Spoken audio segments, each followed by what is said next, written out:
कितना बैठे हुए? गोठ गुलशेर खाना अलमानी। किए आए क्या मसला है? साईं मसला सर आयो मैं ज़मीन गिधी है 18 साल थे धनी बैग पुट वज़ीर कणूं वो खाता में कुनी ने दे खाता दिता ने वो कूड़ा निकते हुण भज भज थक पिया मैं सादकाबाद पन्ना घोटकी जिता जिता चंगे चंगे वडेरे उन्होंने को आख्यम उन्हें आख्या ने भाई गरीब को पैसे किते वे खाता दो आखे ॾिसूं असां भॻे कोन वेंदे वाल ओंदे चाचे को मैं गिधा रास्ता वो रास्ता भी मेरा बंद कर छोड़े ने निकाल पानी दहा रास्ता बंद कर छोड़ने वो भी नहीं दे वो असगर पुट फ़कीर मोहम्मद वो आदे अब्बे को घिन वञो अब्बा तो मर गया मैं कहीं को घिना पिया वो भी नहीं दे वाल ख़ालिद पुट हज़ूर बैग दे वो पुलिस वाला वो आ दरवाजे ते मूंखे को ॻाल्हि ॾींदे बदछर ॻाल्हाईंदा तूं खाते ते लाइ हर भरू असां को ख़्वार की वधाए जेॾी महिल खाता थिया साडा ते को ॾिसूं पीछे लियाकत सूबेदार को आख करें मरे तू FIR दाख़िल कराइस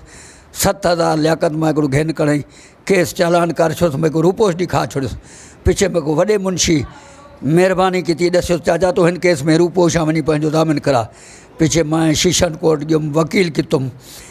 मेरा 8-9 हज़ार ॿिया ख़र्चा आ गया उहे जेके कॾहिं मुखालिफ़ आहिनि जिन ज़मीन गिधी आहे उहे केरु आहिनि? उहे मेरे गोठ देना अपने अलमानी आहिनि उहे बि आलमा? हाँ हाँ उही भी वो सिपाही जेको है उही धनी बेगदा भाटे उही मरे तू केस दाखिल करवा लियाकत सूबेदार को आख करे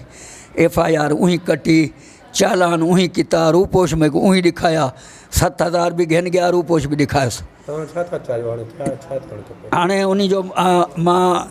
पंहिंजे SSC साहब खे अर्ज़ थो करियां ऐं पंहिंजे पीरमन शाह खे त मुंहिंजो अदल थिए मां ग़रीब आहियां मां नाजाइज़ी थी आहे मोटरसाइकिल मुंहिंजी नई खॼी वई आहे खानपुर शहर मां उहा बि हिन महिल ताईं न मोटी आहे उन में बि मूंखे शक पवे थो त लियाकत जो हथु आहे लियाकत मार ऐं सईद शहर वॾो मुंशी हो उन्हनि ॾींहंनि में